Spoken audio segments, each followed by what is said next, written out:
안녕하세요. 저는 밀양에 살고 있는 중년 여성입니다.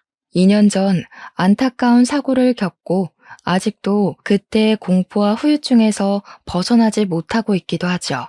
여전히 제 탓 같기만 한 그날의 일 때문에 남편 생각이 많이 나는 오늘입니다. 날이 좋아도 흐려도 남편 생각이 내내 가슴속에서 떠나질 않아 괴로운데 이게 참 병원의 힘으로도 극복하기가 어렵더라고요. 제가 전생에 큰 잘못을 지었기 때문에 일이 벌을 받는다고 해야 되는 걸까요? 밤만 되면 우는 것도 지치고 새벽 도중 잠에서 깨서 한참을 멍 때리고 있는 시간도 너무 힘이 들어서 사연을 찾게 되었어요. 그래도 이곳에는 저만큼이나 힘든 경험을 한 사람들이 수두룩하더라고요. 다들 위로받아 가시길래 저도 한번 글을 남겨봅니다. 저는 저랑 남편 그리고 아들까지 해서 셋이서 살고 있었어요. 그리 유복한 집이 아니었지만 유복한 집 못지않게 아주 행복하게 살았습니다. 특히 제 남편은 남편으로서 또는 아빠로서 늘 진심을 다하는 사람이었어요. 집안의 가장이 똑바른 사람이었기에 우리 집은 큰 갈등 없는 가정이었습니다. 아들도 올곧게 커주었죠. 해주는 것도 없는데 어쩜 그리 바라는 것마저 없는 건지 처음에는 아들이 다른 아이들과 달리 어릴 적부터 딱히 욕심이 없길래 걱정을 많이 했습니다. 그런데 아들이 철이 빨리 들었던 것뿐이더라고요. 애들이 철이 빨리 드는 건 안 좋다고 말씀들 하시는데 그런 걱정과 달리 저희 아들은 당시 사춘기가 왔는데도 일탈을 해본 적이 없네요. 저는 당시만 해도 시집을 무척 잘 갔다고 생각했어요. 남편 잘 만나 아들 바람직해 웬만한 신여성들이 부럽지 않은 아줌마였습니다. 그런데 말이에요. 이렇게 수월하기만 하던 우리 가정에 어느 날 딱 하나의 큰 문제가 닥쳐왔어요. 바로 남편에게 있던 전처의 존재였죠.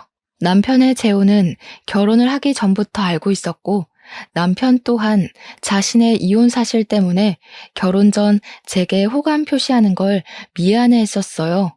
다들 이혼을 한 사람들은 다 이유가 있다고 하잖아요.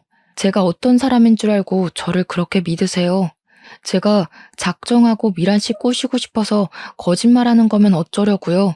진짜 나쁘게 마음먹은 사람들은 지금 정환 씨처럼 그런 식으로 티 안 내죠. 저도 보는 눈이 있어요. 제가 하루 이틀 지켜보고 이러는 줄 아세요? 남편은 자신의 이혼 이력을 마치 죄명처럼 여겼지만 괜찮았어요. 저는 남편의 환경보단 남편의 인품이 더 눈에 들었던 사람이거든요. 이만한 남자 못 만나겠다 싶어서 제가 먼저 적극적으로 대시를 했고 남편은 제게 미안해하기만 하다가 끝내 저를 받아주었습니다.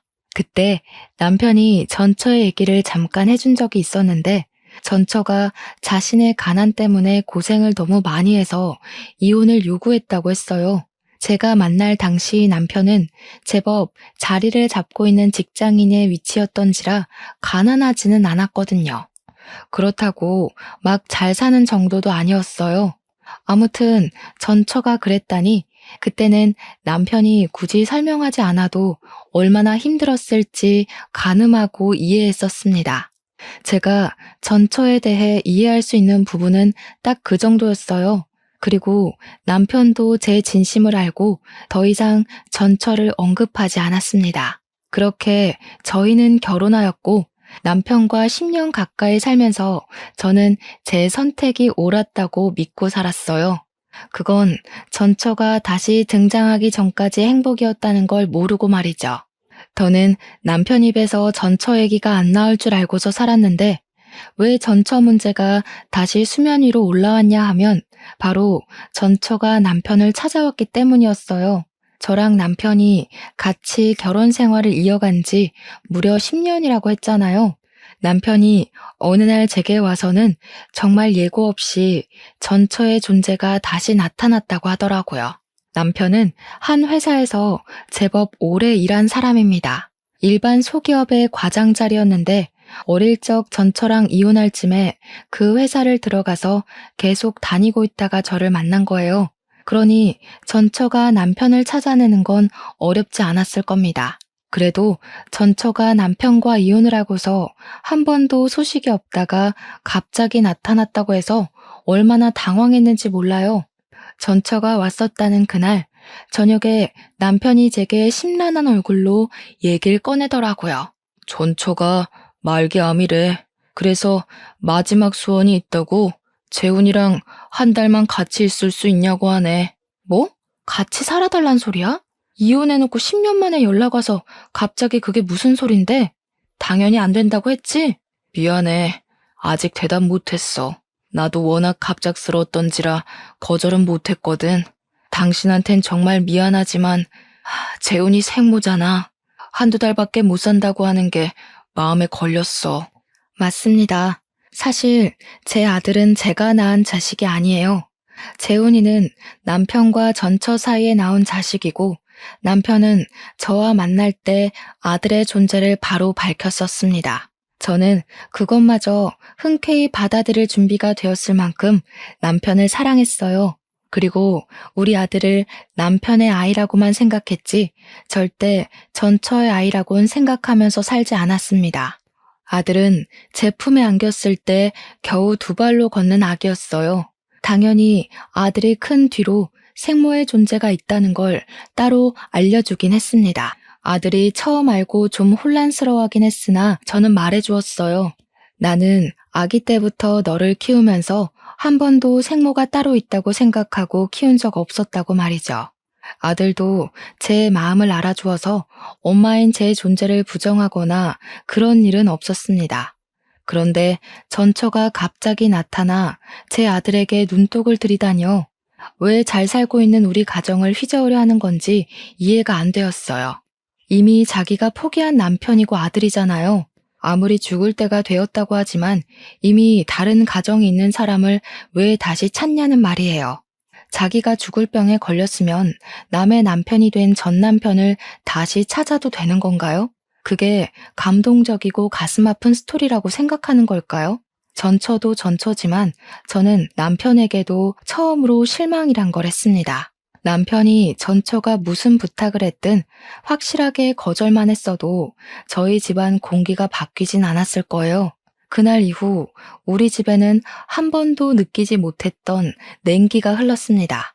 저는 남편의 생각을 당연히 단호하게 거부했고 남편은 그것에 대해 계속 고민하면서 시간을 흘려보냈죠. 그러던 어느 날 남편이 베란다에서 누군가와 통화하는 걸 보았어요. 슬그머니 가서 엿들었더니 통화 상대가 전처인 것 같더라고요. 그럼 입원 안 하고 그냥 집에서 보내려는 거야? 그러다 갑자기 큰일 나면 어쩌려고? 괜찮겠어? 어차피 가망이 없는 삶인데 언제 죽든 상관없지 뭐. 차라리 빨리 죽어버렸으면 좋겠다는 생각도 해. 너무 아플 때면 스스로 목숨도 끊고 싶더라. 그런 생각하면 안 되지. 할 수 있는 데까지는 버텨야 돼. 기다려봐. 내가 어떻게든 아내 설득해 볼게. 우리 와이프 그렇게 나쁜 사람 아니라서 당신 입장 이해해 줄 거야. 남편이 저를 잘 모르는 부분도 있었나 봅니다. 그럴 수밖에요. 10년 넘게 살아오면서 저 또한 남편에게 이럴 수 있는 여자라는 걸 처음 알았거든요. 저는 둘의 통화를 참지 못하고 베란다로 들어갔습니다. 남편의 휴대폰을 빼앗아 제가 받았어요. 저희 남편이 저를 잘 모르는 것 같아서 대신 말씀드릴게요. 말기암이라는 건 정말 유감입니다. 그런데 제 아들은 안 돼요. 가족이란 건 이미 손 놓으셨으면 그걸로 끝이라고 생각해요. 이렇게 다시 찾아서 남의 가정 뒤흔들어 놓을 거였으면 이혼을 하지 말았어야죠. 여보, 일이 돼. 지금 그런 상황 아니야. 들어가서 설명할 테니까 휴대폰 이리 줘. 말기암이면 남의 가정이 파탄 나든 말든 그렇게 이기적이어도 되는 거예요? 아무리 죽기 전에 마지막 소원이라지만 기본적으로 윤리는 지켜야죠. 저는 그쪽 때문에 죽겠다고요.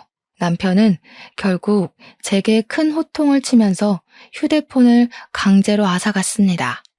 그리곤 전처에게 다시 전화하겠다는 말을 하고서 끊었고 방으로 들어가 버렸어요. 속이 열불이 난다는 기분이 어떤 건지 그때 처음 느껴봤네요. 저희 집은 원래 큰 소리가 나는 집안이 아닌데 전처의 등장 이후로 번번이 큰 소리가 나니 아들도 깜짝깜짝 놀라는 것 같았어요.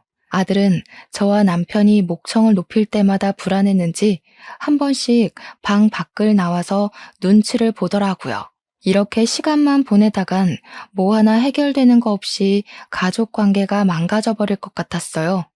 계속 이렇게 날짜만 보낼 수는 없었어요.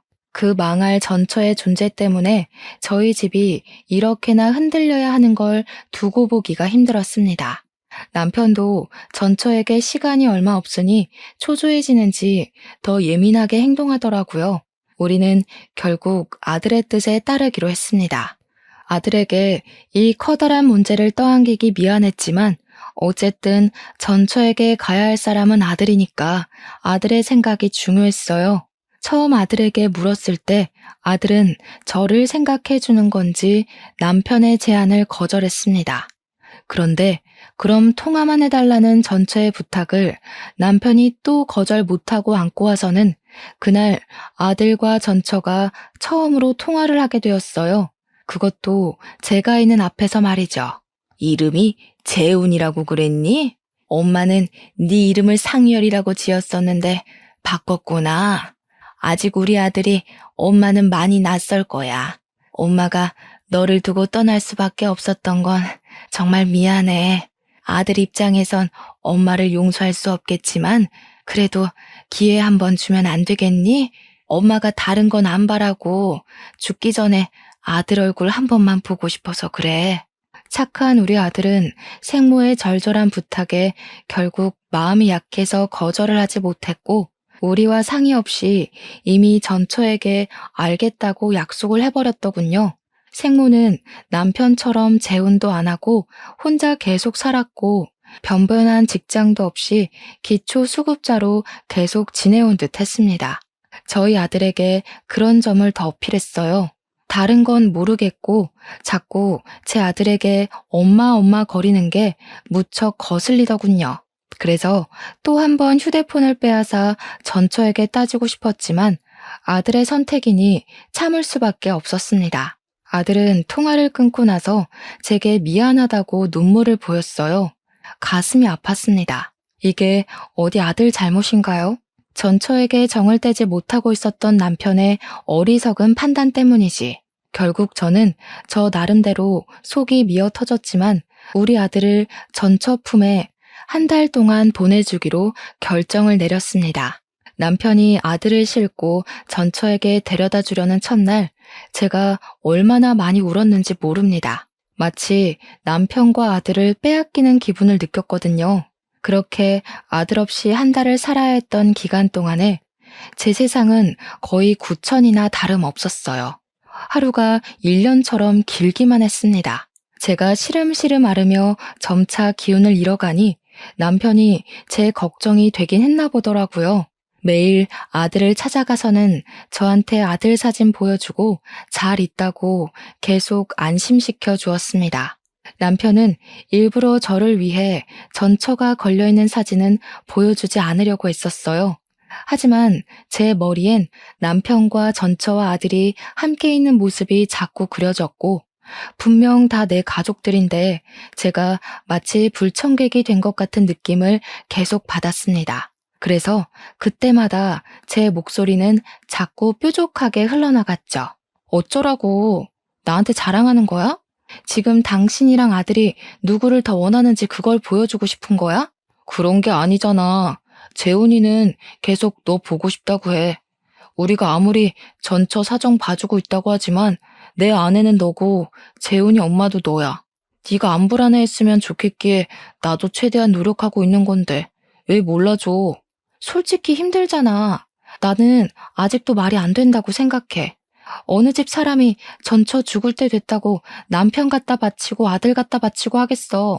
남편은 저 위로되라고 노력하는 거겠지만 남편이 노력하면 할수록 저는 더더욱 남편의 재혼녀밖에 안 된다는 인식만 커갔어요. 밤새 몰래 우는 것도 지쳐가며 보낸 시간이 어느덧 한 달째가 되던 날, 그 하루 전날이었습니다. 남편은 어김없이 아들에게 방문을 했고 그날은 작별하기 하루 전이라 전처랑 마지막 저녁 식사를 같이 해주기로 했다네요. 전처도 더 이상 아들 안 찾겠대. 내일 입원한다고 하더라고. 병원에 데려다 주기로 했어. 그동안 내 사정 이해해줘서 고마워. 내가 앞으로 당신한테 더 잘할게. 전처가 다른 말 해도 이젠 더 이상 안 봐줘. 무조건 내 아들 데리고 오는 거야? 그리고 그 여자가 어떻게 눈을 감든 그것도 당신이 신경 안 썼으면 좋겠어. 당연하지. 전처도 가족 있으니까 마지막 가는 길엔 굳이 나랑 아들이 필요 없어. 나도 그렇게까지 해줄 생각은 없고. 다시 한번 말하지만 나 전처한테 아무런 마음도 없어. 내가 좋아하는 건 당신이야. 이젠 평생 속 안 썩일게. 제가 한 달을 참아줬는데 그 몇 시간을 더 못 참겠습니까? 저는 남편에게 알아서 하라는 말을 한 뒤 다음 날만 목 빠지게 기다렸어요. 다음 날이 되면 남편이 아들을 또 데리러 갈 것이고 제 아들은 다시 제 품으로 돌아올 테니까요. 마음도 싱숭생숭하고 시간도 너무 안 가서 아들 기다리는 김에 저는 아들 방 청소까지 다시 한번 싹 했습니다. 사실 아들이 없는데도 거의 매일 아들 방을 청소했어요. 그럼 남편이 아무도 안 쓰는 방인데 피곤하게 뭘 그리 고생하냐고 하더군요. 그럴 때마다 저는 남편이 제 걱정을 해주는 것보다 누구 때문에 내가 이러고 있는데 라는 마음이 더 컸을 뿐입니다. 그만큼 남편에게 받은 상처는 컸고 잃은 신뢰는 깊었으니까요. 제가 이렇게 청소를 하고 있으면 남편이 언제 귀가했는지도 모를 때가 많았어요. 그런데 이번에는 제가 청소를 다 하고 나왔는데도 남편이 도착하질 않는 겁니다. 시계를 보았는데 벌써 11시가 되어 있었어요. 남편은 여태 아무리 늦어도 저녁 9시 전이면 집에 들어왔던 사람입니다. 사람이 와야 할 시간에 안 오면 밉든 아니든 걱정되잖아요. 마지막 날이라서 더 오래 있으려고 하는 건가? 그렇게 이해해주며 기다리길 1시간째. 자정이 넘어갈 시간이 되자 결국 전화를 해봐야겠더라고요. 그래서 휴대폰을 들었는데 그 타이밍에 남편한테 전화가 먼저 왔습니다. 근데 받은 사람은 남편이 아닌 아들이었어요. 그리고 그날 저는 아들한테서 충격적인 소식을 들었습니다. 아빠랑 아줌마랑 같이 나갔는데 5시간째 안 들어와. 나 버리고 간 건 아니겠지? 무서워, 엄마. 여기 밤 되면 주변에 사람도 없고 편의점도 없어. 나 혼자 동떨어져 있는 것 같아. 뭐? 아빠가 아줌마랑 같이 나갔어? 아니다. 엄마가 갈게. 거기 어디야? 주소가 어떻게 돼? 주변에 우편물 있는지 찾아봐. 저는 아들에게 문자로 주소를 받고 급히 택시를 타고 찾아갔습니다.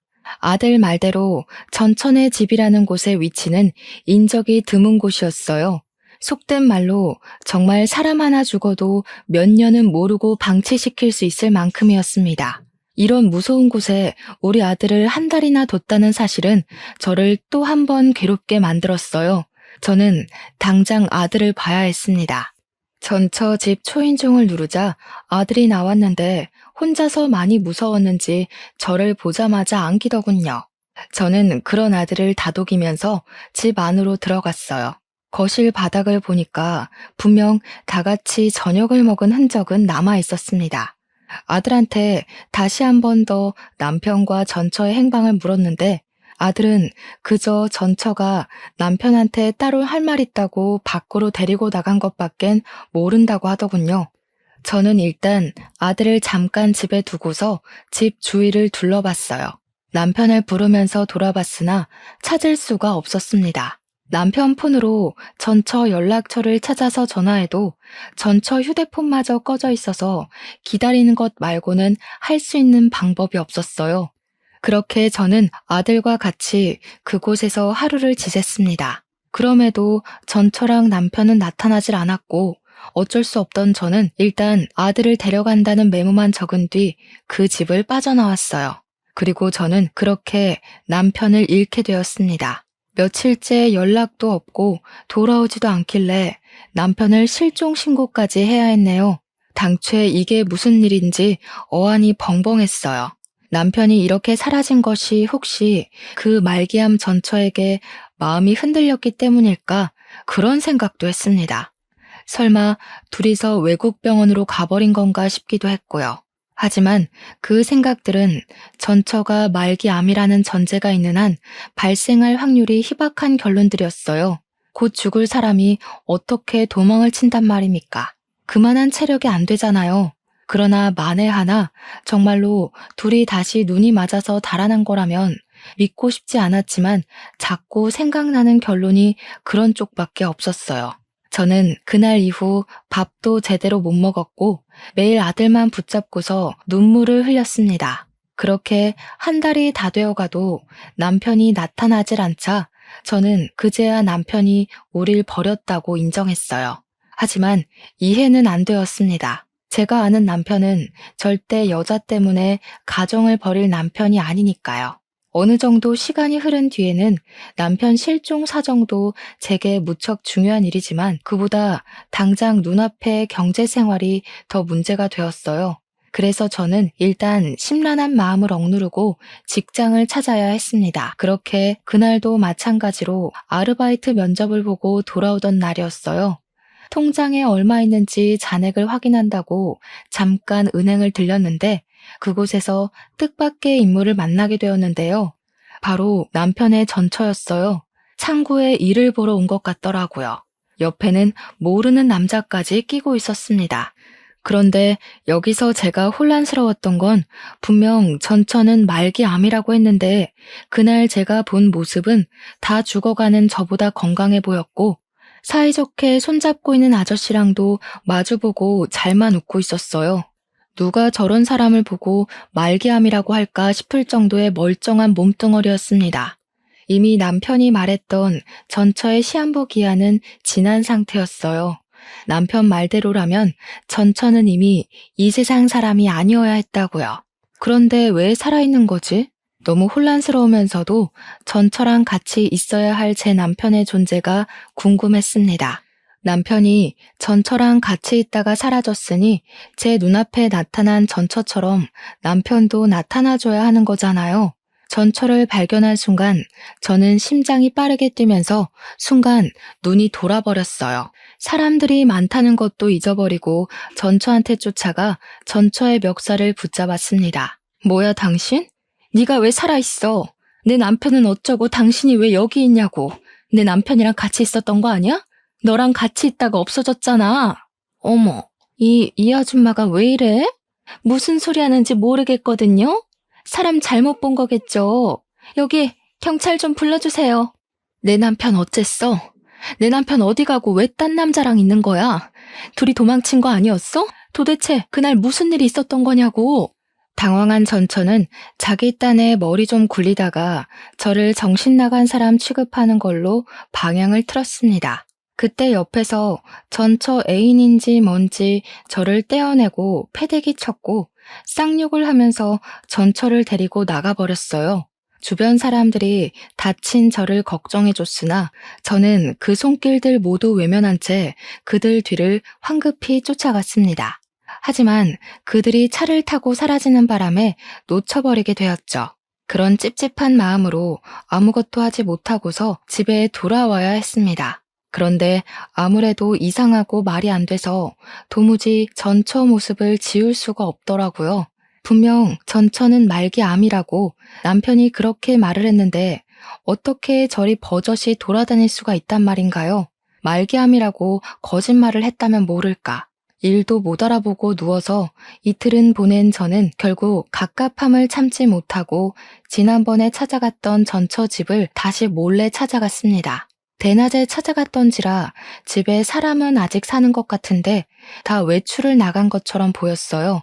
언제 돌아올지 몰랐는데도 저는 다시 한 번 더 두 눈으로 확인하고 싶었습니다. 인연이 만약 제 남편과 아들을 상대로 거짓말을 한 게 맞는다면 절대 그냥 넘어가지 않을 생각이었거든요. 그렇게 집 주위에 몇 시간을 은닉하고 있던 저는 집 주위로 숨어들었다가 저녁이 다 돼서야 전처의 모습을 확인할 수 있었습니다. 전처는 어김없이 그때 그 남자와 또 같이 나타났어요. 보아하니 남자랑 이 집에서 같이 동거를 하는 낌새더군요. 전처가 남자의 팔짱을 끼면서 집으로 들어가는데 제가 숨어 있는 곳으로 그들이 하는 대화가 들렸어요. 들통나는 건 아니겠지? 아무래도 그 아줌마가 날 본 게 마음에 걸리네. 그 아줌마랑 저번에 통화했을 때 당신도 들어서 알잖아. 목소리만 들어도 얼마나 억측스러워? 보험 심사만 통과하면 바로 여기 뜰 거라서 겁낼 필요 없어. 그 아줌마는 그냥 평생 제 남편 실종된 줄 알고 살 거야.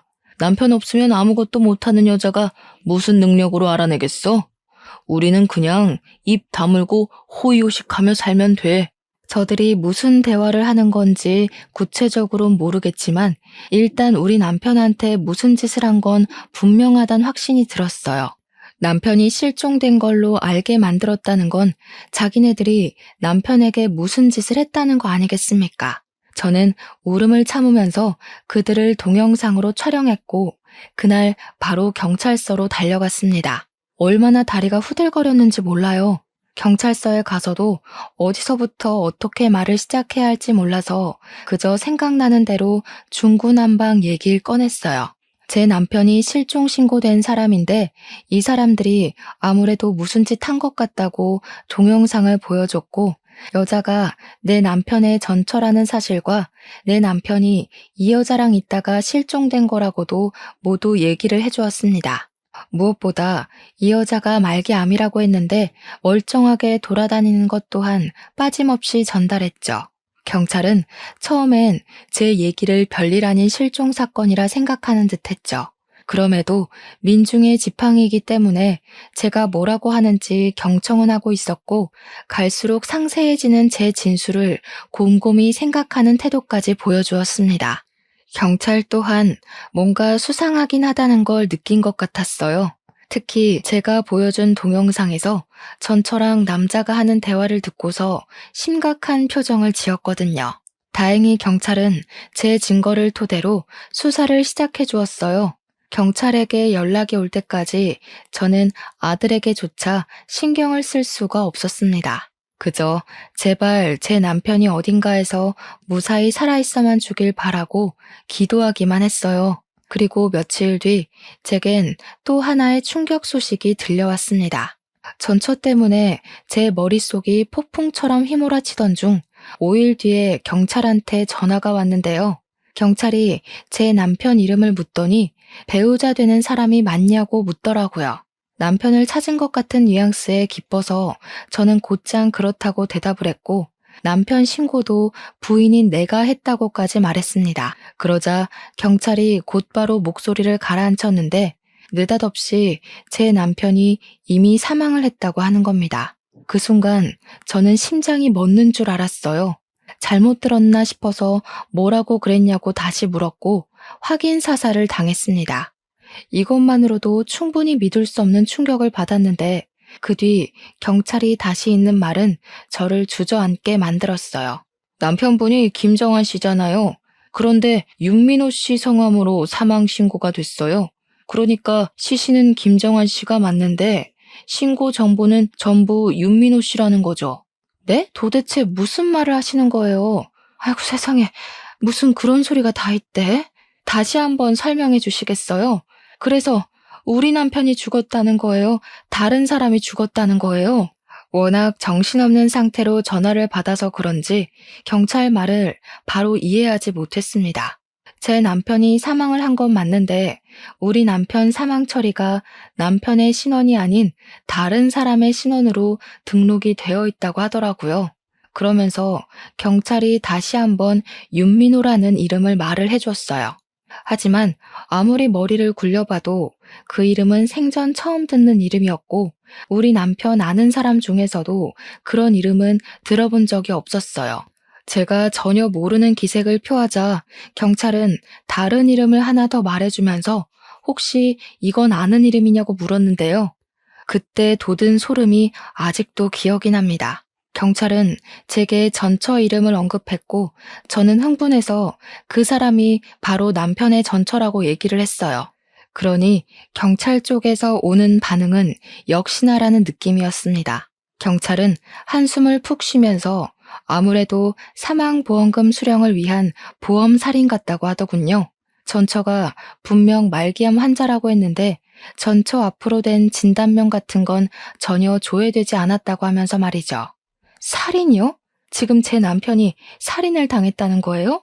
아니, 보험 살인이 뭔데 그런 게 있어요. 우리 남편이 왜 그런 일에 연관이 되어 있는 건데요? 살인이라니. 일평생 저랑은 관계없을 것 같은 단어의 등장에 긴장이 덜컥 되었습니다. 대체 이게 뭔 난리인가 싶어서 일단은 경찰이 해주는 말을 부정했어요.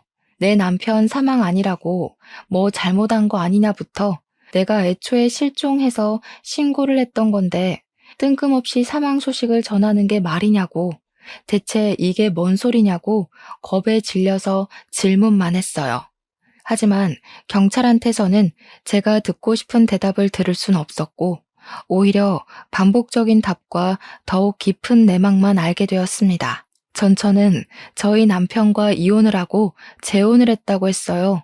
자기 재혼남이랑 짜고 재혼남에게 든 사망보험금을 타기 위해 의도적으로 제 남편에게 접근을 했던 거랍니다.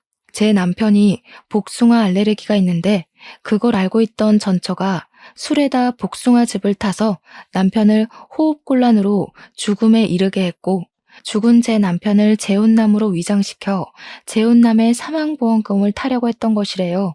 실제 재혼남 앞으로 사망보험이 너무 많이 들어있어서 이를 수상하게 여긴 보험회사가 조회를 하고 조사를 시작했고 사기라는 것이 발각되었다고 했습니다. 보험회사에서 온 연락이 마침 제 남편 사건을 조사하던 중에 신고가 들어와서 그들이 바로 경찰에 잡힐 수 있었다고 합니다. 그 전화 한 통으로 제가 간절히 바랬던 남편의 복귀는 이루어질 수 없는 허상이 되어버렸어요. 전화를 끊고 나서 저는 또 울음을 터뜨려 버렸습니다. 남편의 부고 소식은 저의 모든 걸 무너뜨렸지만 일단은 경찰서로 가야만 했어요. 그곳에서 저는 다시 전처를 보게 되었습니다. 그리고 전처와 같이 그 옆을 지키고 있는 사람은 다름 아닌 그때 그 은행에서 마주쳤던 아저씨였어요. 저들이 제 남편을 보험 타먹으려고 죽게 만들었다는 거잖아요.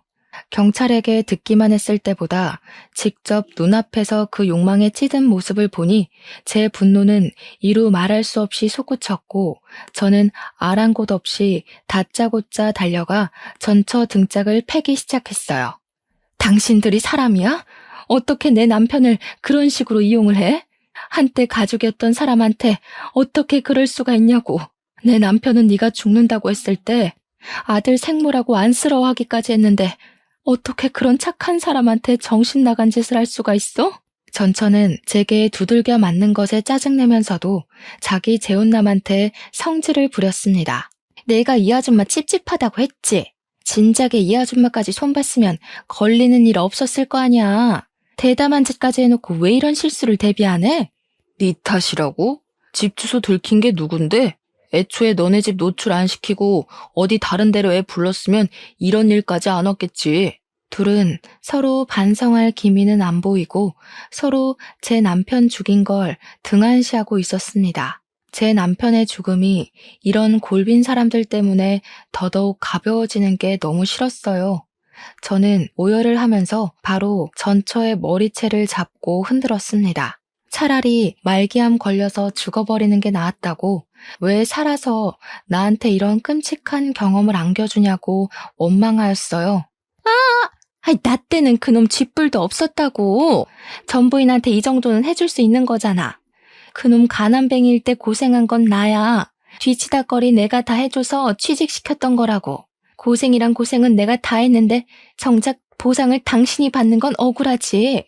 아무리 그래도 그렇지. 어떻게 사람을 죽일 생각을 해? 네가 뭐라고 짓거리든 짐승만도 못한 짓 벌인 건 사실이야. 착한 사람 이용해서 죽여놓고 뻔뻔하게 변명하고 싶어? 남편이 날 버린 줄 알고 얼마나 원망했었는데 니까짓게 이런 짓을 벌인 줄도 모르고 나는 남편이 가는 순간에도 남편 욕만 했었다고. 우리가 뭘 잘못했다고 이런 지옥을 떠넘겨? 그런 남자 골라서 결혼한 건 그쪽 선택이잖아. 그쪽이 잘못 선택해서 이 꼴난 걸 왜 나한테 따져? 내 전남편 재혼녀가 그쪽 아니었어도 전남편은 이렇게 될 운명이었어. 당신이 거길 기어들어온 거잖아. 솔직히 당신도 돈 못 받을까봐 이렇게 난동 부리는 거 아니야? 남편이 전처의 처지를 얼마나 잘 이해해줬는데 어떻게 이런 저급한 발언을 할 수가 있는 건지. 이런 괴물 같은 사람이 같은 땅을 밟고 살아가고 있다는 게 믿기지가 않았어요. 저는 참지 못하고 전처의 뺨을 후려쳤습니다. 전처 재혼남은 전처랑 다퉈서 전처한테 기분이라도 상했나 보더라고요. 제가 전처의 뺨을 때리든 말든 신경 안 쓰는 거 있죠? 이 괴물 같은 년아, 너 같은 잡종들은 절대 깜빵에서 나오면 안 돼. 평생 깜빵에서 썩을 준비나 해야 될 거야.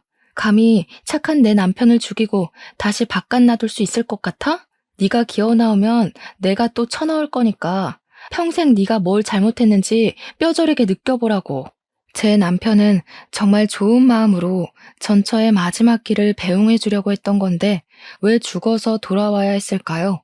생각할수록 너무 화가 났고 전처랑 재혼남에게서 반성의 기미가 안 보여 더 괴로웠습니다. 고작 돈 때문에 제 남편을 죽게 만든 전처를 용서할 수 없었던 저는 제 선에서 가능한 재산을 털어 유능한 변호사를 선임했고 저 둘이 최대한 많은 형량을 받을 수 있도록 물심양면 알아봤어요. 남편의 마지막 가는 길 배웅도 못 해줬는데 남편의 억울함이라도 풀어주고 싶었거든요. 저는 이걸 저만 알도록 그대로 묻히지 않고 남편 잃은 억울함을 각종 뉴스에 제보했습니다. 보험 사기와 관련해 인터뷰까지 자처해서 진행했어요. 전처를 만나고 온 남편이 실종되어 결국 사망한 사건으로 많은 매스컴의 관심을 받게 되었죠. 방송국에서 그토록 많은 러브콜을 주어서 정신없는 시간을 좀 많이 보냈어요. 전처와 재혼남의 얼굴은 까발려지지 않았지만 신상은 이미 다 공개가 되었고 그들은 기사를 접한 온 국민에게 질타의 대상이 되었습니다. 그렇게 산만한 시간을 보낸 뒤 저는 제 남편의 사망 신고도 남편 이름으로 다시 정정 신고를 했어요. 다른 사람 이름이 적힌 유골함도 남편의 이름을 찾아주어 제가 아는 납골 땅으로 이적해 안치해 두었습니다.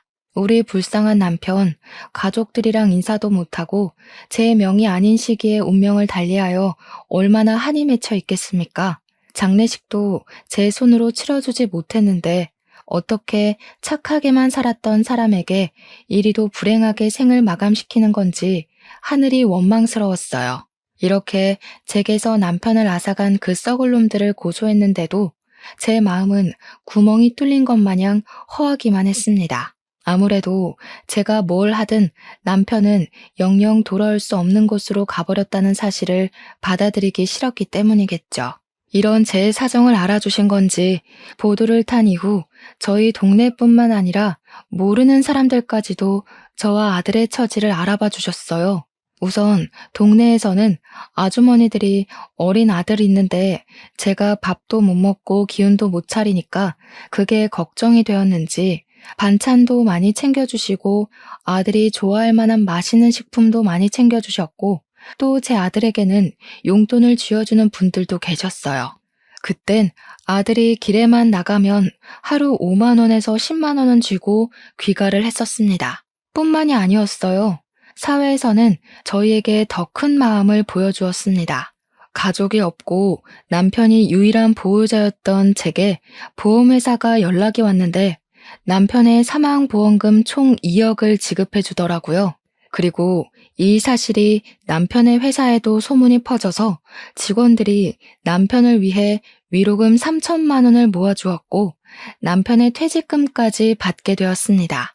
이 많은 고마운 손길들 덕분에 저랑 아들은 앞으로 살아가는 데에 당장은 무리가 없어졌어요. 남편이 좋은 사람이 맞다는 게 이렇게 또 증명이 되니 감사하면서도 제 마음이 울적하더라고요. 그래도 이 모든 도움들은 남편이 저희에게 남기고 간 마지막 가장의 책임감이 아닌가 싶습니다. 하지만 그런다고 가장을 잃은 무게는 저와 아들에게 평생 지울 수 없는 아픈 상처로 남을 겁니다. 그때로부터 2년이 지났음에도 현재 저는 우울증에 정신과 약까지 복용을 하고 있어요. 아직도 과거의 기억에서 벗어나지 못했고, 남편이 제게 처음 전처의 소식을 갖고 온 그날 남편을 더 심하게 뜯어말렸더라면 이런 사고를 막을 수 있지 않았을까 후회를 계속하고 있답니다. 머릿속에 가득 차서 일상생활이 불가능할 정도로요. 근데 그게 우리 아들한테도 영향을 끼쳤나 봅니다. 아들은 한참 친구들이랑 뛰어놀 나이인데도 학교 마치면 늘 바로 귀가를 해서 제 곁에 있어줘요. 저를 억지로 일으키고 맛있는 거 먹고 싶다고 조르고 가끔씩 산책도 데려나가 줍니다. 아빠도 없는데 엄마까지 이르면 자기는 정말 살 수가 없다고 하는 아들의 말을 들을 때면 저도 잠시 정신이 번쩍 들긴 해요. 제가 차마 아들한테는 아빠가 그렇게 돌아가셨다는 말은 못 해줬고 사고로 눈을 감았다고만 알렸거든요. 그러니 아들이 아빠가 돌아가신 건 제 잘못이 아니라고 더 기운을 북돋아 주는 거 있죠. 그런데 아들도 한편으로는 아빠의 죽음이 자기 때문이라고 말할 때가 있는데요. 자신이 생모를 보러 가겠다고 결정하지 않았으면 아빠가 안 죽었을 거라고 생각하더라고요. 어린 나이에 얼마나 가슴 아픈 자책입니까? 저희는 이렇게 서로 번갈아 가면서 자책을 하며 살고 있어요. 무려 2년이나 지난 일인데 말이죠. 가족을 잃어본 사람들은 저희의 입장을 이해해 줄 거라 생각합니다. 그런 나쁜 놈들 때문에 착한 우리 남편이 희생되었는데 그걸 어떻게 잊겠어요?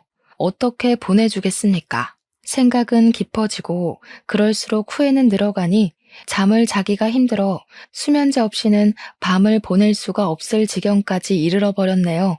그렇게 많은 사람들이 제 남편의 억울한 죽음을 알아주었는데도 저는 또 이렇게 남편의 죽음을 알리러 사연을 씁니다. 남편이 세상에서 잊히지 않았으면 좋겠고 이렇게 해서라도 한 맺혔을 우리 남편의 마음을 위로해주고 또 위로해주고 싶거든요. 이것만이 제가 남편을 위해서 할 수 있는 최선이지 않을까 싶습니다. 라디오의 목소리가 청취자분들에게 닿는 것처럼 저희 남편에게도 닿았으면 좋겠다는 마음으로 몇 마디 좀 올리고 싶어요. 한 번도 제 꿈에 찾아오지 않은 남편에게 내가 잘못했으니 제발 꿈에만 나타나 달라고 얼굴 한번 보고 제대로 작별 인사하자고 말하고 싶습니다. 남편에게 화를 냈던 모든 순간이 후회가 되지만 제 마음속 뿌리 깊게 박혀있는 후회는 다름 아닌 남편과의 마지막 통화인데요. 남편이 다음날 집에 돌아오면 앞으로 저 아들에게 잘하겠다는 그 말을 서운한 마음에 진심으로 받아주지 못했던 게 괴로울 정도로 마음에 걸려 있어요. 그게 남편과의 마지막인 줄 알았더라면 조금이라도 따뜻한 말 한마디 더 해줄 걸. 왜 내 그릇은 그리도 작아서 남편 가슴에 대못을 박았는지 남편에게 미안하다고 말해주고 싶고 죽을 때까지 당신의 존재를 잊지 않고 마음에 품고 살겠다고 혹시나 만나게 된다면 그렇게 용서를 빌고 싶습니다. 이 모든 삶이 그냥 긴 꿈이거나 누군가의 소설이면 얼마나 좋을까요? 세상에 신이 있다면 제가 죽기 직전 한 번이라도 제게 남편과 작별 인사를 제대로 할 시간을 주겠죠. 그날을 손꼽아 기다리면서 아들과 함께 이 고된 시간을 버티고 버티며 살아가도록 하겠습니다. 제 남편 이야기 들어주셔서 감사해요. 들어주신 청취자분들이 계셔서 오늘도 제 남편은 억울함을 해소했을 것 같습니다. 여러분들은 당장의 서운함 때문에 가족들을 등지지 마시고 조금 더 따뜻한 마음으로 보듬어주는 사람이 되시길 바랍니다. 제 사연을 보시고 위로의 한마디 부탁드릴게요. 고맙습니다.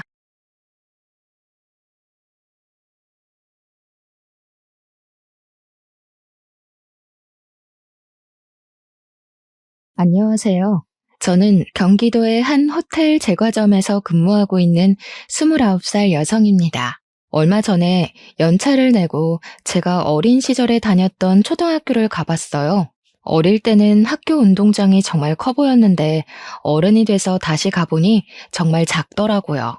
초등학교를 둘러보니 문득 이뤄지지 않은 첫사랑을 평생 가슴속에 품고 산다는 말이 생각났습니다. 이 말 살면서 한 번쯤은 들어보셨죠? 모두가 그랬듯 어렸을 때 제 첫사랑 또한 참 순수했어요. 손만 잡아도 두근거리고 붙어만 있어도 종일 기분이 좋았답니다. 그렇게 마음속에서 잊지 않고 품고만 살다가 성인이 되어서 다시 첫사랑을 만나게 되었어요. 그것도 참 우연히 말입니다. 그의 이름은 바로 김동규인데 제가 왜 이런 말로 사연을 시작하냐면 첫사랑은 마음속에 품고만 살았어야 했다는 걸 알려드리기 위해서예요. 저는 아쉽게도 20년 전 첫사랑이 준 달콤한 추억거리 때문에 어른이 되어서도 첫사랑한테 많이 휘둘리고 말았거든요. 결혼은 현실이라는 말이 있듯 추억거리로는 절대 이뤄줄 수 없었던 제 결혼에 대해 여러분께 들려드리고자 합니다. 동규와 저는 초등학교 때 서울의 같은 동네에서 살면서 가족처럼 지냈던 사이였습니다. 부모님들도 서로 알 정도로 친했고 학교 끝나면 저와 동규는 매일 온 골목길을 뛰어다니며 놀았어요. 그러다가 배고프면 우리 집이든 동규네 집이든 어디든 들어가서 밥을 먹고 또 놀곤 했습니다. 우리는 매일 싸웠지만 그래도 없으면 또 허전해지고 보고 싶은 그런 존재였답니다. 그때는 지금처럼 핸드폰이 있는 것도 아니었고 재미난 게임기가 있는 것도 아니었는데 그냥 동규와 시간을 함께 보낸다는 것 자체가 마냥 즐겁고 행복했던 것 같아요. 우리는 정식으로 사귀는 사이는 아니었지만 친구들은 모두 우리가 사귄다고 생각했고 우리 또한 그것을 딱히 부정하지 않았어요. 그냥 자연스럽게 서로 좋아하는 사이가 되었고 학교가 마치고 저녁 시간 전까지 매일매일을 함께 보냈답니다. 그렇게 매일 놀다가 제가 경기도로 이사를 했어요. 그때는 핸드폰이 없어서 메신저로 한 번씩 연락하고 방학이 되면 제가 서울로 놀러 가기도 하고 동규가 경기도로 놀러 오기도 하면서 만남을 이어갔습니다. 그러다 고등학생이 되면서 자연스레 연락이 끊겨버렸어요. 제가 고등학교 2학년 때였습니다. 처음에 경기도로 이사 왔을 때는 집이 30평대 아파트였는데 이사하더니 20평으로 또 이사하더니 10평대의 빌라에서 살게 되었습니다. 알고 보니 아버지가 사업한다고 경기도까지 왔는데 사업이 잘 풀리지 않아 경제적으로 몹시 어려운 상태가 되었어요. 가정 형편이 점점 어려워지더니 언제부턴가 아버지는 매일 집에서 술만 드셨고 하나뿐인 딸인 저에게는 아무 관심이 없었습니다. 부모님은 하루가 멀다고 돈 때문에 매일 싸우시더니 결국 이혼을 하시게 되었고 저는 엄마와 함께 살게 되었답니다. 엄마와 저 둘이 살면서 경제적으로 정말 많이 힘들어지게 되었습니다. 엄마는 저한테 집안 걱정하지 말고 공부 열심히 해서 대학 가라고 하시며 본인은 식당에서 밤 늦게까지 일하셨어요. 다행히 식당 사장님이 너무 좋으신 분이라 엄마에게 이것저것 정말 많이 챙겨주셨습니다. 명절 때 되면 두둑한 보너스에 딸과 먹으라고 한우까지 다른 직원들 몰래 준비해 주셨어요. 저는 그런 사장님과 엄마의 든든한 지원으로 열심히 공부해서 고등학교 때 성적이 항상 전교 10등 안에 들 정도로 우수했습니다. 성적으로만 본다면 수도권의 대학교 원하는 과에 충분히 갈 수 있었죠. 그런데 대학교가 공부만 잘한다고 갈 수 있는 곳이 아니더라고요. 입학금에 등록금까지 금액이 엄청났고 게다가 학교 다니며 사용할 제 생활비도 있어야 하잖아요. 학비에 생활비까지 도무지 그 금액을 감당할 수가 없을 것 같아 어쩔 수 없이 대학교를 포기했습니다. 지금 대출을 받아가며 대학교에 다니는 것보다 당장 돈을 벌 수 있는 자격증을 따는 게 더 현실적으로 맞는 것 같았거든요. 사실 저는 어릴 때부터 빵을 좋아했고 중학교 때부터는 간단한 빵을 직접 만들 수 있었기에 이런 저의 특기를 살려 제과제빵 자격증을 땄습니다. 그리고 바로 집 앞에 개인 베이커리점으로 취업을 하게 되었어요. 개인 베이커리점이기는 하지만 동네에서는 꽤 크고 유명한 곳이었고 베이커리점 사장님은 호텔 제과점에서 근무하시던 분이라 그곳에서 빵 만드는 기술을 많이 배울 수 있었습니다. 꽃 같은 나이인 20대지만 친구들과 만나지도 않고 연애 같은 거는 꿈도 꾸지 못했으며 하루에 3시간에서 4시간만 자고 일에만 빠져서 살았어요. 이런 저의 모습을 좋게 보신 사장님은 호텔 제과점에 계시는 지인분께 저를 추천해 주셔서 27살의 나이에 호텔 제과점에 입사하게 되었고 지금까지 열심히 일하고 있네요. 지금은 이렇게 제과점에서 일하고 있지만 나중에는 제 이름을 건 빵집을 차리는 것이 제 소원입니다. 그래서 그날을 위해 열심히 배우고 일하고 있답니다. 제가 호텔 제과점에 입사해서 일하는 동안 엄마도 열심히 식당에서 일하시며 돈을 차곡차곡 모으시고 식당 사장님의 도움을 받아 엄마가 직접 음식점을 차리셨어요. 처음에는 아주 힘들었지만 그래도 엄마가 오랜 시간 식당에서 일해온 경력도 있으시고 손맛도 좋으셔서 그런지 동네에 점점 입소문이 나서 지금은 대기업 간부들 월급 정도는 순수익으로 나오는 상황이랍니다. 갈수록 엄마의 식당도 잘 되고 저 역시 호텔 제과점에서 일함으로써 이전과는 다르게 조금은 여유 있는 생활을 하고 있습니다. 그러던 어느 날이었어요. 언제나 그랬듯이 저는 호텔 제과점으로 출근해서 일하고 있었습니다. 한창 정신없이 일하고 있는데 어디선가 많이 본 남자가 들어오더라고요. 자세히 보니까 어릴 때 서울에서 같이 놀던 김동규였습니다. 10대 때 헤어진 우리가 20대가 되어 생각지도 못한 장소에서 만나서 신기하기도 하고 너무 반가웠어요. 동규에게 아직도 예전에 그곳에서 사느냐고 물었더니 20살 때 어릴 적 같이 살던 서울에서 경기도로 이사를 했대요. 동규는 어릴 때는 그저 개구장이에 공부도 못했는데 고등학교 때 정신 차리고 공부를 열심히 해서 교대에 입학했다고 합니다. 별 문제 없이 무사히 졸업하고 지금은 제가 일하는 제과점 근처에 초등학교 교사가 되었대요. 그러면서 어머니 생신이라서 케이크를 사러 왔다고 하며 오늘은 생신 파티로 바로 가봐야 하니 내일 다시 보자고 했어요. 저는 동규의 말에 제 명함을 건네고 동규 역시 자신의 연락처를 제게 주었어요. 다음 날 일하고 있는데 동규한테 연락이 왔어요. 어제 만나서 반가웠고 케이크를 직접 만든 거냐고 너무 맛있었다고 하면서 맛있는 케이크 만들어 주었으니 오늘 저녁밥을 사겠다고 했습니다. 저녁에 저도 별일 없었기에 우리는 퇴근 후 만나기로 했어요. 평소에는 잘만 흘러가던 시간이 그날은 느리게 흘러갔습니다. 1년 같은 하루가 지나 퇴근하고 만나기로 한 식당으로 향했어요.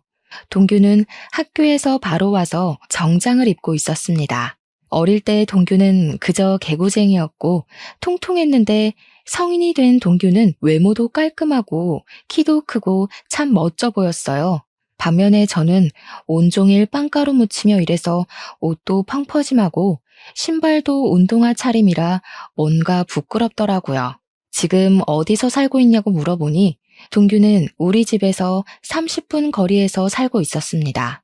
그날 우리는 간단히 맥주를 한잔하며 그동안 살아온 이야기를 했어요. 동규는 우리 부모님이 이혼했다는 소리를 듣고 놀라기도 하고 그동안 힘들었겠다며 위로를 해주었습니다. 아버지 없이 엄마와 둘이 사는 그 심정을 누구보다 잘 안다고 하며 동규 역시 엄마와 둘이서만 살고 있다고 했어요. 어쩌다가 그리 됐냐고 물으니 동규의 아버지는 동규가 20살 때 회사에서 일하시다가 사고로 갑자기 돌아가셨다고 합니다. 그래서 제가 너도 참 아버지 없이 힘들게 다녔겠다고 했더니 아버지의 빈자리가 크기는 컸지만 그래도 아버지께서 돌아가실 때 사망보험금을 받아서 그 돈으로 대학교까지 무사히 졸업할 수 있다고 했어요. 우리는 둘 다 아버지 없이 지내는 외로움이 커서인지 오랜만에 만났지만 대화가 정말 잘 통했고 자정이 된지도 모를 정도로 너무 재밌었습니다. 더 이야기하고 싶었지만 아쉽게도 다음날 출근을 해야 해서 어쩔 수 없이 헤어졌네요. 그 후로 저와 동규는 하루도 빠짐없이 연락을 주고받았고 일주일에 3번은 퇴근 후 만나 이런저런 이야기를 나눴습니다. 이야기를 나누다가 우리 둘 다 애인이 없고 아직 어린 시절에 풋풋했던 감정이 있음을 깨닫게 되었고 얼마 지나지 않아 우리는 연인이 되었어요.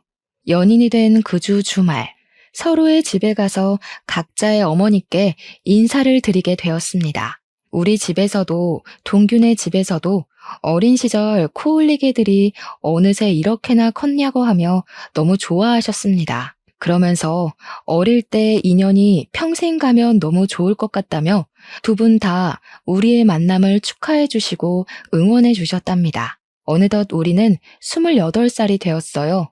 슬슬 주변에서 결혼한 친구들의 이야기가 들리고 우리도 결혼에 대해서 진지하게 고민을 하게 되었습니다. 우리는 어차피 서로의 어머니를 알고 있으니 바로 상견례를 하기로 하고 상견례 날짜와 장소를 잡았습니다.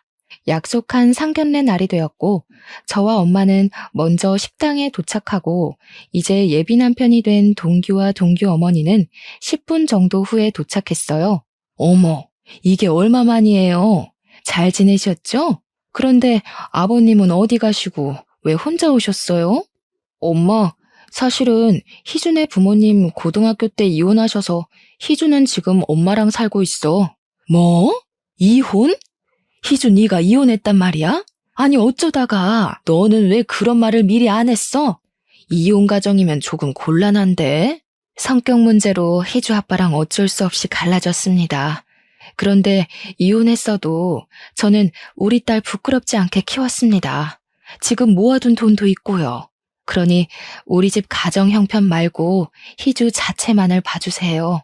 맞아. 엄마도 어릴 때 희주 엄청 야무지다고 좋아했잖아. 그리고 솔직히 우리도 아버지 돌아가셔서 안 계시는데 그럼 똑같지 뭐. 안 그래? 얘는 아버지가 사고로 어쩔 수 없이 돌아가신 거랑 부모님이 싸워서 이혼한 거랑 같니? 그리고 어릴 때 야무지다고 해도 결혼 생활은 또 다르지. 참, 저번에 집에 왔을 때 물어본다는 거 깜빡했는데 너 대학교는 어디 나왔니? 저 사실은 대학교는 가지 못했어요. 대신에 20살부터 계속 제과업계에서 경력 쌓아서 지금 호텔에서 근무하고 있는 겁니다. 뭐야, 그럼 고졸이야? 우리 집은 나, 먼저 하늘에 간 우리 남편, 우리 아들까지 셋 다 대졸인데 말이야. 너랑 동규랑 결혼하면 우리 집에서 너만 고졸이네. 고졸의 이혼 가정이라. 일단 알겠다. 그리고 희주 어머니, 혹시 희주 결혼하면 어떻게 하실 작정이세요? 혼자 사시는 거죠? 어떻게 다 큰 아이들과 같이 살아요.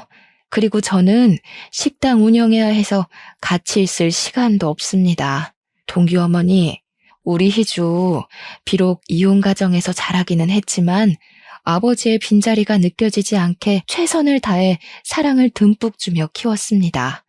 그러니 걱정하지 마시고 우리 아이들의 연이 오래되기도 했고 서로 좋아하니 희주 이쁘게 봐주세요. 예비 남편이 미리 저에 대해 말하지 않았는지 예비 시어머니는 제가 고졸의 이혼 가정에서 자랐다는 사실을 아예 몰랐습니다. 예비 시어머니는 상견례장에서 모든 사실을 알게 되자 매우 당황해하며 저를 대놓고 마음에 들지 않아 하셨어요. 그리고 이야기하다가 혼수와 신혼집 이야기가 나왔습니다. 신혼집은 예비 시댁에서 신혼집 혼수는 우리 집에서 장만하기로 하고 예단비 같은 것들은 서로 주지도 말고 받지도 말자고 했어요. 그리고 저와 예비 남편의 일정에 맞춰서 4개월 뒤에 결혼식을 올리기로 날짜를 잡았습니다. 그렇게 상견례는 끝이 났어요. 상견례 후 예비 남편은 친구들에게 우리가 결혼한다고 자랑을 하고 싶다고 했습니다. 예비 남편은 서울에서 고등학교까지 다녀서 꾸준히 초등학교 동창회 모임을 나갔고 여전히 초등학교 동창들과 아직도 연락하고 지냈습니다. 예비 남편은 다음 주 주말에 친구들과 만나기로 약속을 잡겠다고 하며 저한테도 같이 서울에 가자고 했어요. 저 역시 어린 시절 친구들이 보고 싶어서 알겠다고 했네요. 약속한 다음 주 주말, 설레는 마음으로 초등학교 친구들을 보러 갔어요. 중학교 이후로는 처음 보는 친구들이 저를 보며 너무 반가워해주고 저도 어린 시절의 그 모습 그대로 있는 친구들을 보니 신기하고 마냥 좋았습니다. 친구들은 우리가 결혼을 한다니 어릴 때 그렇게 손잡고 다니더니 결혼까지 하냐며 진심으로 축하해 주었어요. 친구들은 결혼식에 꼭 갈 테니 청첩장 나오는 대로 연락 달라고 하고 신혼집 정리되면 집들이 하라고 상화였습니다. 우리는 너무 반가워하며 밤늦게까지 신나게 놀다가 지하철 막차를 타고 겨우 집으로 들어갔어요. 친구들에게 결혼 사실을 알린 후 우리는 본격적인 결혼 준비를 시작했습니다. 일단 결혼식장과 스드메를 알아보러 다녔어요. 남들은 결혼식장 고르고 스드메 준비할 때 많이 싸운다던데 우리 둘은 취향이 비슷해서인지 큰 다툼 한 번 없이 바로바로 결정되었습니다. 그리고 신혼집을 알아봤어요. 우리의 경제적인 형편과 회사와의 거리 등 모든 것을 생각해보니 우리가 살 수 있는 집이 두 채가 있었습니다. 금액은 둘 다 비슷했고 하나는 방 두 칸에 우리 둘의 회사 가운데에 있는 집이고 다른 하나는 방 세 칸에 남편 회사와 가까운 곳에 있는 집이었어요. 저는 방 두 칸짜리 집을 원했습니다.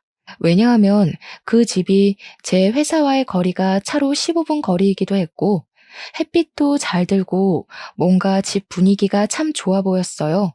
하지만 세 칸짜리 집으로 가면 회사와의 거리가 40분으로 늘어나고 무엇보다 햇빛이 잘 들지 않는 것 같았습니다. 그래서 저는 두 칸짜리 집을 원했는데 예비 남편은 남편 회사와 집이 가까운 세 칸짜리 집을 원했어요. 거리도 거리였지만 남편 주변에 결혼한 형들이 아이 생기고 나서 아이 방 만든다고 이사 다니면 힘드니까 신혼집은 되도록 큰 곳으로 구하라고 했대요. 게다가 방 세 칸짜리 집은 전에 살던 집주인이 해외로 이민 가면서 냉장고, 세탁기, 장롱, 에어컨 등 어지간한 것들을 다 두고 가는 상황에다가 집주인 성격이 깔끔해서인지 가구들 상태도 최상급이었습니다. 거의 풀옵션인 상황이라 따로 살 것은 침대밖에 없었어요. 예비 남편은 보기 드문 풀옵션에 우리도 결혼하고 아이가 생길 텐데 그때를 생각해서 아예 방이 3개 있는 집을 신혼집으로 하자고 했습니다. 저는 처음에는 반대했지만 남편의 말을 들어보니 틀린 말은 아닌 것 같아서 남편의 말에 수긍하기로 했어요. 회사와 집의 거리가 멀다는 것이 문제이기는 했지만 저는 출퇴근 시간이 규칙적이지 않아서 아예 새벽 아니면 오후에 출근을 하는 반면 예비 남편은 차가 많이 다니는 시간에 출퇴근하니 차라리 남편의 회사가 가까운 곳으로 가는 것이 더 낫겠다는 생각이 들었어요. 그래서 방 3칸 집을 우리의 신혼집으로 결정했습니다. 저와 예비 남편은 예비 시댁에 가서 방 3칸짜리 집으로 정했다고 말씀드렸어요. 예비 시어머니는 위치며 집 크기, 그리고 풀옵션인 것까지 너무 좋다고 하셨습니다. 집 크기도 그러고 위치도 우리 집이랑 가까워서 좋기는 한데 그럼 침대만 새로 드리면 되는 거 아니야? 요새 결혼은 반반 결혼이 대세라던데. 그러면 어차피 침대 얼마 하지도 않으니 집 살 때 반반 부담하자. 어때? 반반이요? 원래 집은 해주신다고 하시지 않았나요? 그렇긴 한데 그때는 네가 혼수를 다 장만했을 때고 지금은 혼수장만 다 안 해도 되는 상황이잖아.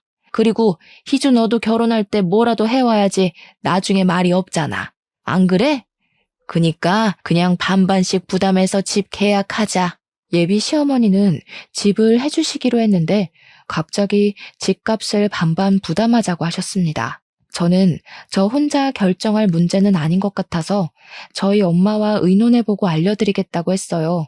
그날 집에 와서 엄마에게 이런 상황을 말씀드리니 엄마 역시 예비 시어머니와 같은 생각이라며 너무 아무것도 안 해가면 나중에 말이 나온다고 하셨습니다. 어차피 지금 상황이 혼수는 거의 할 것 없고 침대 솔직히 그다지 비싸지도 않으며 게다가 엄마와 제가 꾸준히 일하고 있으니 경제적으로도 어렵지 않다며 반반으로 하자고 하셨어요.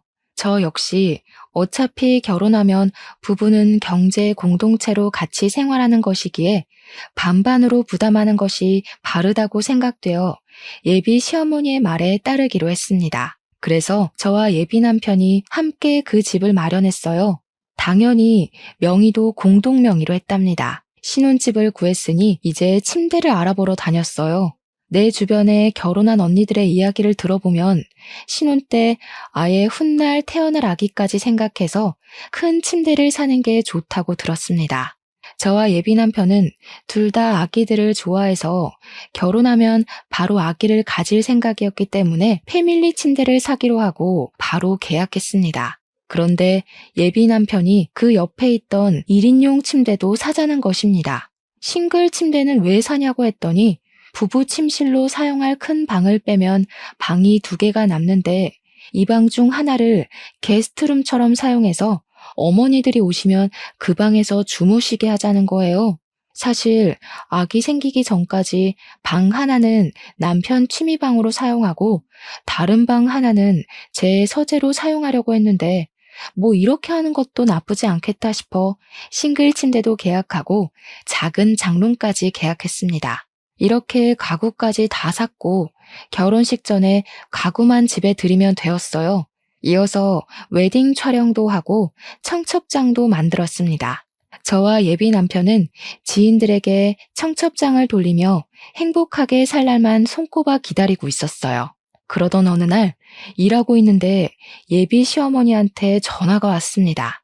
지금 제가 일하는 곳 근처에 볼 일이 있어서 왔는데 잠깐 나올 수 있냐는 거예요.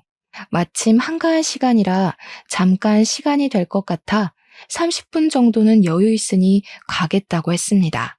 예비 시어머니는 호텔 안에 카페에 있을 테니 그곳으로 오라고 하셨어요. 점장님께 말씀드리고 카페에 가보니 예비 시어머니가 앉아있고 저를 보더니 반가워하셨습니다.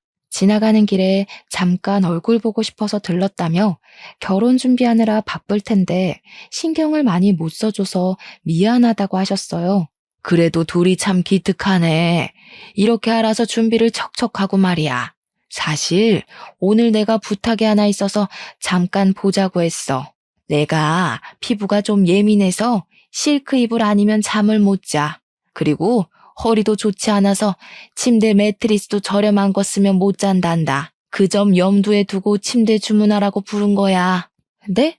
갑자기 그건 무슨 소리예요? 어머니, 이불이랑 침대도 사야 하는 거였어요? 얘는 너희 신혼집에서 나랑 같이 살기로 했잖아.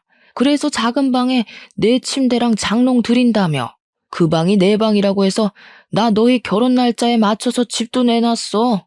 저 그런 얘기 한 적도 없고 동규한테 들은 적도 없는데요? 잘못 알고 계신 거 아니에요?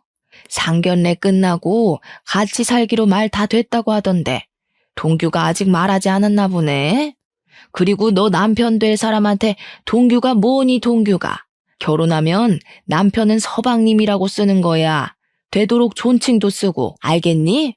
아무튼 너희 둘 다 계속 일하느라 바쁘기도 했고 특히 너는 고졸의 부모님도 이혼하셔서 집안 살림이나 집안 어른에 대한 예절을 뭐 제대로 배우기라도 했겠니? 그래서 내가 너랑 같이 살면서 너한테 살림도 가르쳐주고 음식도 가르쳐주고 할 거다. 알겠니? 저는 여기서 일하고 있는데 제가 어떻게 살림을 해요? 게다가 요새는 굳이 직접 살림하지 않아도 청소는 로봇 청소기가 하고 믿을 만한 반찬 가게도 많이 있어요. 음식도 거기서 사 먹으면 훨씬 더 저렴하고 좋아요. 이거 아주 무식한 소리라네. 이래서 여자들도 다 대학을 나와야 하고 자라는 환경을 다 봐야 한다니까. 이렇게 나이 먹은 나도 대학교를 나왔는데 너는 대학교도 안 나오고 도대체 뭐 했니? 아유, 답답해. 예, 대학교가 공부만 하는 곳이 아니야. 사회생활도 배우고 인성도 배우고 하는 곳이란다. 알겠니? 그리고 고졸 출신인 네가 대졸 출신인 시어머니와 교사인 남편 어디 가서 구할 수나 있겠니? 고졸 출신들은 대졸 출신을 무조건 따라야 해. 그니까 잔말 말고 내가 하자는 대로 해. 결혼하면 즉시 여기 관두고 딱 집에 붙어서 살림만 해. 알겠지? 죄송하지만 저도 여기서 일하면서 얻는 성취감도 있고 제 꿈도 있습니다. 그래서 전 이 일 절대 포기 못해요. 그리고 지금 일하러 들어가 봐야 할 것 같아요. 이 얘기는 못 들은 걸로 하겠습니다. 뭘 못 들은 거로 해? 오늘은 일찍 퇴근하는 날이지? 퇴근하고 동규랑 우리 집으로 와라. 내가 동규한테 말해놓으마. 알겠니? 저는 더 이야기하고 아닌 건 아닌 거라고 말하고 싶었지만 점장님이 빨리 들어오라고 전화가 와서 바로 들어가 봐야만 했습니다. 시어머니와 이야기하니 싱숭생숭했어요. 저는 예비 남편과 저 단둘이서만 살기를 바랐습니다. 솔직히 결혼하는 모든 신혼부부가 다들 그러지 않겠어요? 물론 저는 예비 시어머니와 아주 친했던 사이긴 했지만 아무리 그래도 어떻게 결혼하자마자 시어머니를 모시고 삽니까? 게다가 제가 집에만 있는 사람도 아니고 저는 일을 하고 이 일로 반드시 이루고 싶은 꿈도 있는데 그 모든 것을 다 포기하고 집에만 있으라니 말이 되지 않았습니다. 저는 일단 이따가 퇴근하고 예비 남편을 만나 이게 어찌된 상황인지 물어보기로 했어요. 터벅터벅 다시 저의 일터로 가려는데 호텔 카페 사장님이 저를 부르셨습니다. 카페 사장님은 호텔에서 오며 가며 친해진 사이예요. 사장님은 저만 보면 꼭 딸 같다며 저에게 커피 한 잔씩 꼭 타주시고는 하셨습니다. 사장님은 예비 시어머니를 가리키시면서 누구냐고 물으셨어요. 저는 저의 예비 시어머니라고 했더니 사장님은 혹시 이순자 씨 아니냐는 거예요. 저희 예비 시어머니 성함이 맞아서 어떻게 아시느냐고 물었습니다. 알고 보니 카페 사장님과 예비 시어머니는 초등학교, 중학교, 고등학교 동창이었더라고요.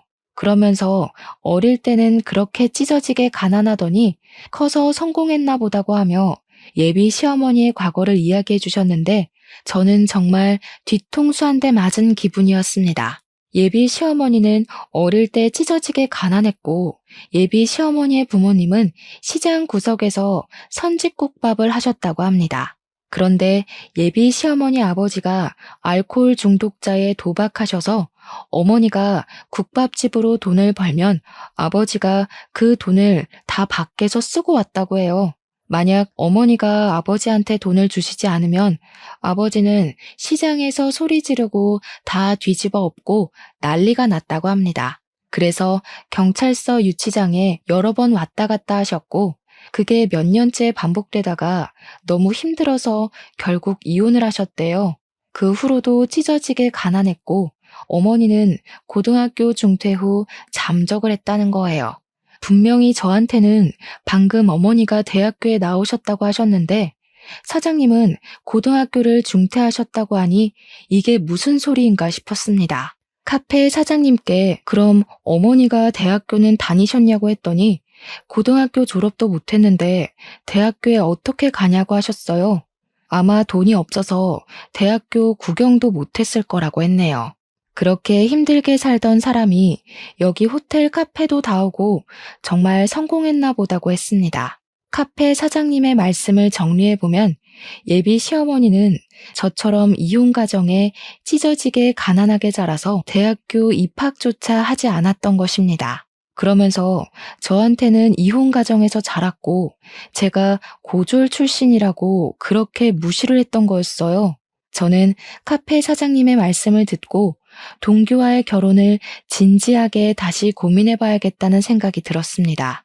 저와 아무 상의 없이 시어머니가 우리 신혼집에 사신다는 것도 황당한데 시어머니는 본인이 이혼 가정의 고졸 출신이면서 저를 그렇게 무시하신 것이잖아요.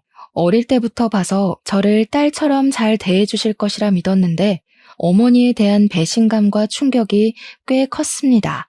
이날은 정말 무슨 정신으로 일했는지 모르겠네요. 넋이 나가서 일한 후 퇴근 시간이 되어 예비 남편이 호텔 앞으로 왔어요. 저는 예비 남편의 차를 타고 예비 시댁으로 향했습니다. 예비 남편의 차에서 어머니께서 우리와 같이 사는 것으로 알고 계시던데 어찌 된 거냐고 물었어요. 내가 저번에 말하지 않았나? 그때 싱글 침대 둔다고 했던 작은 방 있잖아. 그 방 우리 엄마 방이야. 엄마랑 같이 살면 좋지 뭐. 솔직히 너도 일하고 나도 일해서 집안 청소해 줄 사람도 없는데 엄마가 집안일도 좀 봐주고 그러다 아기 생기면 아이도 좀 봐주시고 하면 좋지. 안 그래? 다른 문제도 아니고 어머니와 같이 사는 문제를 왜 나한테 의논 하나 없이 그렇게 막무가내로 진행해? 그게 너랑 의논까지 할 문제야? 어차피 너도 우리 엄마 불편하게 생각하지 않잖아. 그리고 너랑 우리 엄마 사이가 보통의 고부 사이야? 우리 초등학교 때 생각 안 나? 너 뛰어놀다가 흙 묻고 넘어져서 오면 너 씻겨주기까지 했는데 같이 사는 게 뭔 문제야? 그냥 엄마처럼 생각해.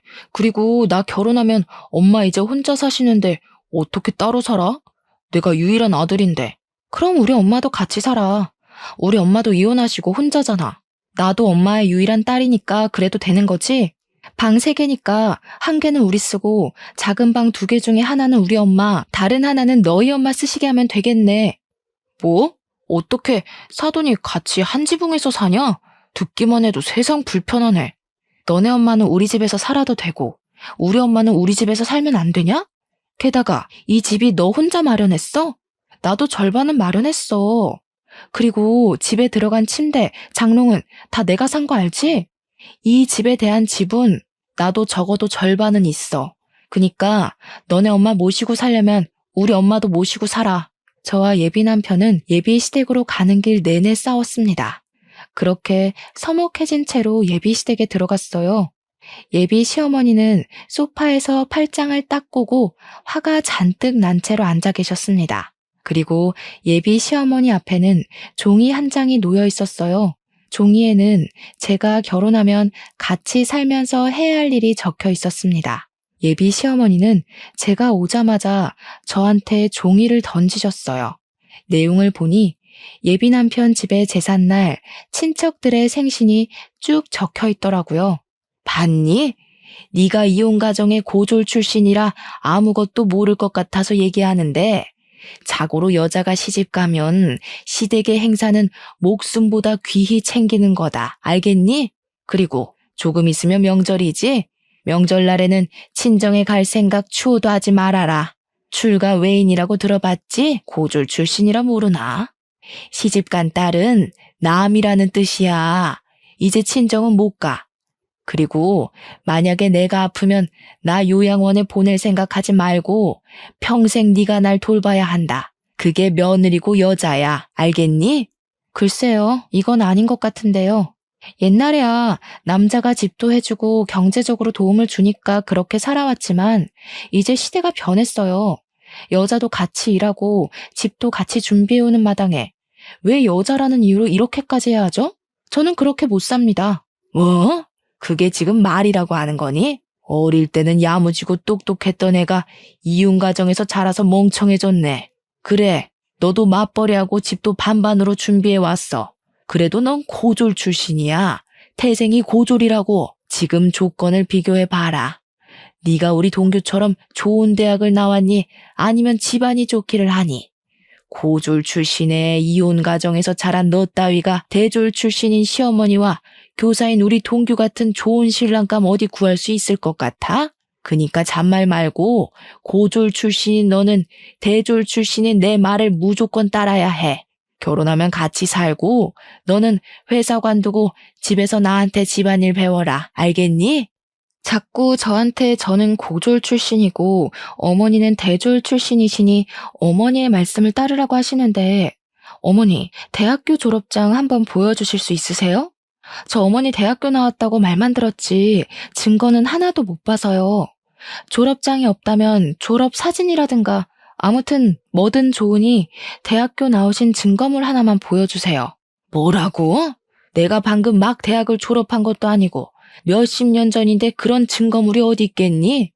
그냥 어른이 나왔다고 하면 그런가 보다 하면 되지. 무슨 증거를 찾고 난리야? 어머니, 요새는 폐교한 대학교 졸업 증명서도 다 뽑을 수 있어요. 맘만 먹으면 동사무소에 가서라도 아니면 인터넷으로도 졸업 증명서 발급받을 수도 있는데 한번 해볼까요? 어머니 대학교 어디 나오셨어요? 얘가? 내가 설마 대학교 나온 거를 거짓말할 사람으로 보이니? 이게 진짜 정신 나갔나? 지금 시모한테 대들어? 어머니, 사실 아까 어머니와 제가 있던 그 카페 사장님이 어머니의 초등학교, 중학교, 고등학교 동창이시더라고요. 어머니 성함도 잘 알고 계시던데요. 저 그분한테 어머니의 학창시절 다 듣고 왔습니다. 어릴 때 어머니 집안이 시장에서 선지국밥집을 하셨고 어머니 역시 저와 똑같은 이혼가정이시더라고요. 게다가 대졸은 무슨 고등학교도 졸업을 못 하셨던데 만약에 제가 알고 있는 이 사실이 아니라면 대학교 다니셨던 증거 내일까지 보여주세요. 동사무소 가셔서 신분증 보여주시면 아마 뽑아줄 겁니다. 이게 다 무슨 소리야? 엄마 동네에서 공부 제일 잘해서 동네에서 유일한 대졸자 아니었어? 할아버지가 일찍 돌아가셔서 힘들었지만 공부는 제일 잘해서 장학금 받고 대학교도 졸업했다면서.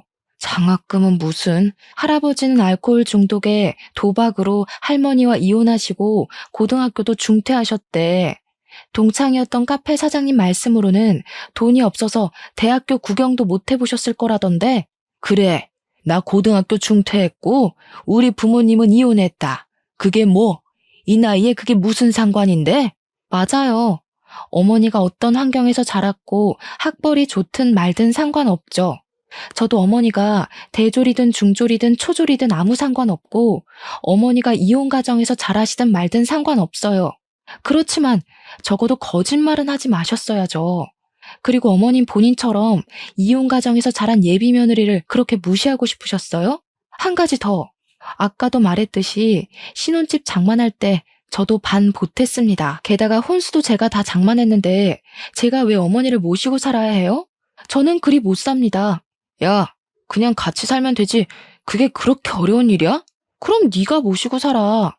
너는 너네 엄마 모시고 살고 나는 우리 엄마 모시고 살면 되겠네. 그냥 그렇게 하자. 우리 결혼이고 뭐고 다 취소하고 그냥 따로 모시고 살자. 이미 친구들이며 직장 동료들한테 청첩장 다 뿌렸는데 인제 와서 이럴 거야? 어떻게 결혼을 취소해? 너는 결혼 앞두고 파혼했다 하면 안 부끄럽겠니? 그래도 이혼보다는 파혼이 100배는 낫지. 나는 너네 엄마의 허언증이랑 이 상황이 뭐가 문제인지도 모르는 너와 함께 못하겠다. 우리 그냥 이쯤에서 끝내자. 그 길로 저는 예비시댁에서 나왔습니다.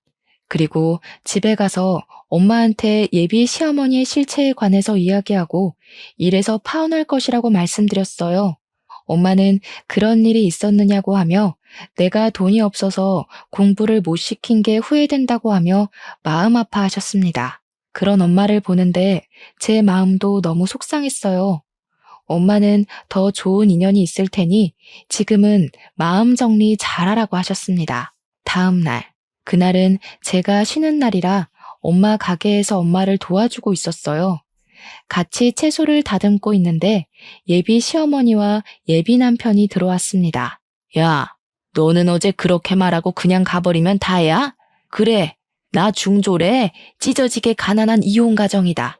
어쩔래? 이런 시모라서 지금 무시하는 거야? 그래서 파혼하겠다는 거냐고?